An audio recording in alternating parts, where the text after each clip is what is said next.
ಮಾಹಿತಿ ಮಿತ್ರ ಯೂಟ್ಯೂಬ್ ಚಾನಲ್ಗೆ ಆತ್ಮೀಯವಾದಂಥ ಸ್ವಾಗತ ಸ್ನೇಹಿತರೆ. ಇಂದಿನ ಬಂಗಾರದ ಬೆಲೆಯನ್ನು ನೋಡ್ಕೊಂಡು ಬರೋಣ. ಎಷ್ಟು ಏರಿತ ಹಾಗೆ ಕಡಿಮೆ ಆಗಿದೆ ಅಂತ. ಇನ್ನೂ ಯಾರೋ ಹೊಸದಾಗಿ ಚಾನಲ್ ನೋಡ್ತಾ ಇದ್ದರೆ ಚಾನಲ್ನ ತಪ್ಪದೆ ಸಬ್ಸ್ಕ್ರೈಬ್ ಆಗಿ. ಇಂದು ಬಂಗಾರದ ಬೆಲೆ ನೋಡುವುದಾದರೆ 24 ಕ್ಯಾರೆಟ್ನ 1 ಗ್ರಾಮ್ಗೆ 14,684 ರೂಪಾಯಿ. ನಿನ್ನೆ 14,700 ರೂಪಾಯಿ ಇತ್ತು.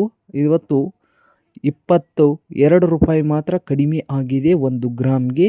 10 ಗ್ರಾಮ್ಗೆ ನೋಡೋದಾದರೆ 24 ಕ್ಯಾರೆಟ್ನ ಚಿನ್ನದ ಬೆಲೆ 10 ಗ್ರಾಮ್ಗೆ ಬಂದು 1,46,840 ರೂಪಾಯಿವರೆಗೆ ಹೊಂದಿದೆ.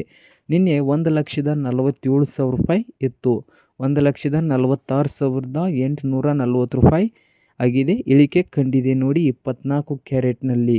22 ಕ್ಯಾರೆಟ್ನ ಆಭರಣ ಬಂಗಾರ ರೇಟ್ ನೋಡೋದಾದರೆ 10 ಗ್ರಾಮ್ಗೆ 1,39,850 ರೂಪಾಯಿ. ನಿನ್ನೆ 1,40,40,000 ರೂಪಾಯಿವರೆಗೆ ತಲುಪಿದ್ದ 22 ಕ್ಯಾರೆಟ್ನ ಬಂಗಾರದ ಬೆಲೆ. ಇದು ಕೂಡ ಇಳಿಕೆ ಕಂಡಿದೆ ನೋಡಿ ಸ್ನೇಹಿತರೆ.